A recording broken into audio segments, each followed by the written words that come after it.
कृष्णाय वासुदेवाय हरये परमात्मने प्रणतः क्लेशनाशाय गोविन्दाय नमो नमः। वसुदेवं सुतं देवं कंसचारूणमर्दनं देवकी परमानंदम कृष्णं वंदे जगद्गुरु। आपको और आपके पूरे परिवार को भगवान श्री कृष्ण के कृष्ण जन्माष्टमी की हार्दिक शुभकामनाएं एवं बधाइयाँ। भगवान श्री लक्ष्मी नारायण जी का और भगवान श्री कृष्णचंद्र जी का आशीर्वाद आप सभी के ऊपर सदैव बना रहे। कृष्ण जन्माष्टमी के दिन मथुरा नगरी में असुर कंस के कारागृह में देवकी की 8वीं संतान के रूप में भगवान श्री कृष्ण ने जन्म लिया था। भगवान श्री कृष्ण को विष्णु जी का अवतार माना जाता है। मान्यताओं के अनुसार हर साल भाद्रपद माह के कृष्ण पक्ष की अष्टमी यानी जन्माष्टमी पर भगवान श्री कृष्ण के बाल स्वरूप की पूजा करने पर हर दुख दोष दरिद्रता दूर होती है। श्री कृष्ण जन्माष्टमी 26 अगस्त 2024 को मनाई जाएगी। इस दिन घरों में झांकियां भी सजाई जाती है, भजन कीर्तन किए जाते हैं। कृष्ण भक्त हर व्रत का पूरी श्रद्धा के साथ पालन करते हैं। बाल गोपाल का भव्य श्रृंगार करते हैं। रात्रि में 12 बजे रोहिणी नक्षत्र में भगवान श्री कृष्ण का जन्म कराया जाता है। श्री कृष्ण की जन्मभूमि मथुरा और वृंदावन में जन्माष्टमी 26 अगस्त 2024 को ही मनाई जाएगी। यहाँ जन्माष्टमी की रौनक बहुत खास होती है। बांके बिहारी के दर्शन के लिए भक्तों की भीड़ लगी रहती है। जन्माष्टमी के दिन कान्हा की पूजा के अलावा व्रत रखने का भी विधान है। जन्माष्टमी व्रत में एक दिन पहले सप्तमी तिथि से ही तामसिक चीजों का और तामसिक भोजन जैसे लहसुन, प्याज, बैंगन, मूली आदि का त्याग कर देना चाहिए और सात्विक भोजन करने के बाद ब्रह्मचर्य व्रत का पालन करना चाहिए। जन्माष्टमी के दिन ब्रह्म मुहूर्त में उठकर सुबह स्नान व ध्यान से निवृत्त होकर स्वच्छ वस्त्र धारण करें। फलाहार या जलाहार व्रत का संकल्प धारण करें। दिन भर भगवान श्री कृष्ण की भक्ति में लीन रहें और रात में 12 बजे भगवान श्री कृष्ण का जन्मोत्सव मनाएं। उन्हें भोग लगाएं। अगले दिन व्रत का पारणा करें। जन्माष्टमी पर भगवान श्री कृष्ण की पूजा के लिए आप 2 मंत्रों का उपयोग कर सकते हैं। यह मंत्र चमत्कारिक है और भगवान श्री कृष्ण को अति प्रिय है। ओम नमो भगवते वासुदेवाय नमः। ओम श्री कृष्णाय वासुदेवाय हरये परमात्मने प्रणतः क्लेशनाशाय गोविंदाय नमो नमः। वसुदेवं सुतं देवं कंसचारूणमर्दनं देवकी परमानंदम कृष्णं वंदे जगद्गुरु।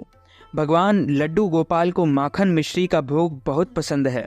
इस वजह से जन्माष्टमी वाले दिन बाल श्री कृष्ण को माखन मिश्री का भोग लगाएं। इसके अलावा आप केसर वाला घेवर, पेड़ा, मखने की खीर, रबड़ी, मोहन थाल और मोहन भोग, रसगुल्ला, लड्डू आदि का भोग लगा सकते हैं। इस दिन भगवान श्री कृष्ण का जन्म हुआ था। इस वजह से जन्माष्टमी का महत्व और भी बढ़ जाता है। इसके अलावा निसंतान दंपतियों के लिए जन्माष्टमी का पर्व काफी महत्वपूर्ण होता है। कहा जाता है कि जो लोग संतानहीन होते हैं उनको जन्माष्टमी का व्रत रखकर लड्डू गोपाल की पूजा अर्चना करनी चाहिए। उनकी कृपा से उस व्यक्ति को संतान सुख की प्राप्ति होती है। सुबह जल्दी उठकर स्नान आदि से निवृत्त हो जाएं। घर के मंदिर में साफ सफाई करें। घर के मंदिर में दीप प्रज्वलित करें और सभी देवी देवताओं का जलाभिषेक करें। इस दिन भगवान श्री कृष्ण के बाल रूप यानी लड्डू गोपाल की पूजा अर्चना करना बहुत ही शुभ माना जाता है।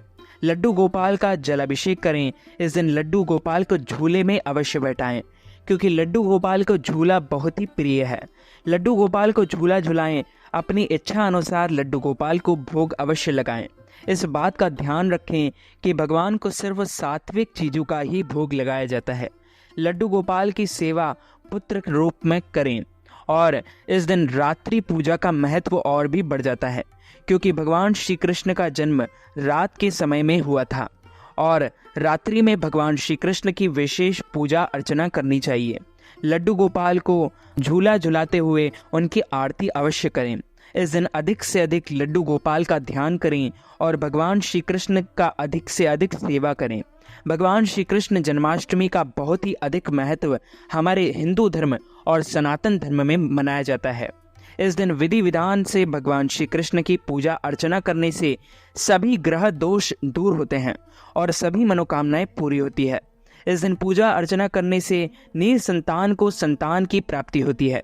कृष्ण जन्माष्टमी की जो पूजा सामग्री होती है उसमें आपको खीरा, दही, शहद, दूध, एक चौकी, पीला साफ कपड़ा, पंचामृत, बाल कृष्ण की मूर्ति, जल, दीपक, घी, बाती, धूप बत्ती, गोकुलाष्टक, चंदन, अक्षत, माखन, मिश्री, भोग सामग्री, तुलसी का पत्ता सामग्री लिस्ट में शामिल कर सकते हैं।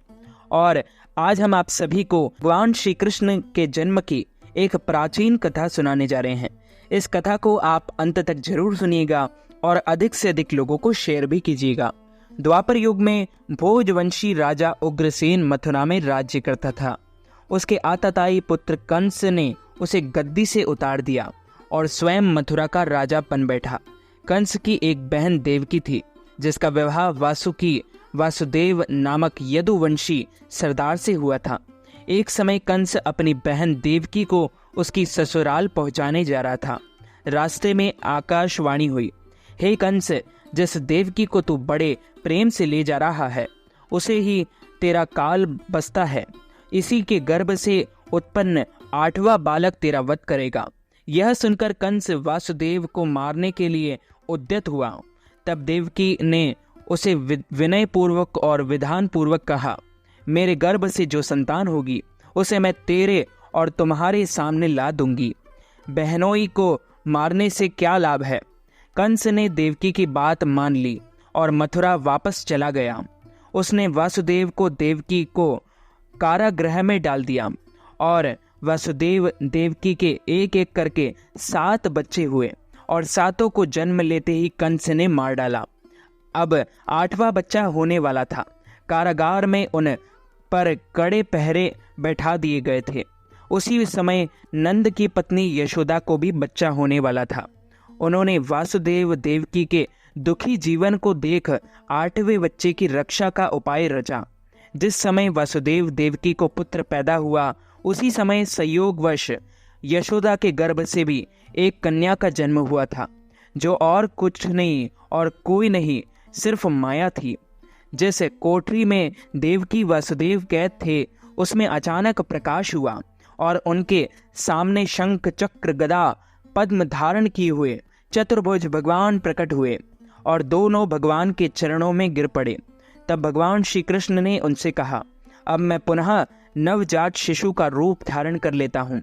तुम मुझे इसी समय अपने मित्र नंद जी के घर वृंदावन में भेजाओ और उनके यहाँ जो कन्या जन्मी है उसे लाकर कंस के हवाले कर दो। इस समय वातावरण अनुकूल नहीं है और फिर भी तुम चिंता न करो, जागते हुए पहरेदार सो जाएंगे, कारागृह के फाटक अपने आप खुल जाएंगे और उफनती अथा यमुना जी तुमको पार जाने का मार्ग दे देगी। उसी समय वासुदेव नवजात शिशु रूप भगवान श्री कृष्ण को सूप में रखकर कारागृह से निकल पड़े और अतः श्री यमुना जी को पार कर नंद जी के घर पहुँचे। वहाँ उन्होंने नवजात शिशु को यशोदा मैया के साथ खुला दिया और सुला दिया और कन्या को लेकर मथुरा आ गए। कारागृह में फाटक पूर्वतः बंद हो गए। अब कंस को सूचना मिली कि वासुदेव देवकी को बच्चा पैदा हुआ है। उसने बंदी गृह में जाकर देवकी के हाथ से नवजात कन्या को छीनकर पृथ्वी पर पटक देना चाहा, परंतु वह कन्या आकाश में उड़ गई और वह वहां से कहा, अरे मूर्ख, मुझे मारने से तेरा क्या होगा। तुझे मारने वाला तो वृंदावन में जा पहुंचा है। वह जल्द ही तुझे तेरे पापों का दंड देगा। इस प्रकार श्री कृष्ण का जन्म हुआ। बोलिए श्री लक्ष्मी नारायण भगवान की जय, श्री कृष्णचंद्र भगवान की जय, राधा रानी सरकार की जय, रज रानी की जय, रस रानी की जय, ब्रज रानी की जय। च्युतम केशवम राम नारायणम कृष्ण दामोदरम वासुदेवम हरि श्रीधरम माधवम गोपिका वल्लभम श्री जानकी नायकम श्री रामचंद्रम भजे जानकी मनोहरम सर्वलोकनायकम श्री शंकरादिसेवितम पुण्य नाम कीर्तनम श्री राम राम राम राम राम नामतायकम राम कृष्ण वासुदेव भक्ति मुक्तिदायकम हरे राम राम राम हरे हरे हरे कृष्ण कृष्ण कृष्ण हरे हरे श्री कृष्ण गोविंद हरे मुरारे हे नाथ नारायण वासुदेव। तो मित्रों, यदि आप सभी हमें श्री कृष्ण जन्माष्टमी के निमित्त ब्राह्मणों को फलाहार करवाना चाहते हैं या अन्नदान, वस्त्रदान, गौदान, तिलदान अथवा पारणा के निमित्त कोई भी नगद राशि, धनराशि हमें प्रदान करना चाहते हैं, तो आप हमारे गूगल पे, फोन पे, पेटीएम या अकाउंट नंबर के माध्यम से नगद राशि, धनराशि प्रदान करके श्री कृष्ण जन्माष्टमी का संपूर्ण पुण्य लाभ प्राप्त कर सकते हैं। इस वीडियो को आप ज़्यादा से ज़्यादा लोगों तक शेयर कीजिएगा, लाइक कीजिएगा, कमेंट कीजिएगा और सब्सक्राइब करके बेल आइकन को भी ऑन कर लीजिए। ऐसे ही नए नए वीडियोस देखने के लिए आप सभी को सादर जय श्री कृष्ण, सादर धन्यवाद।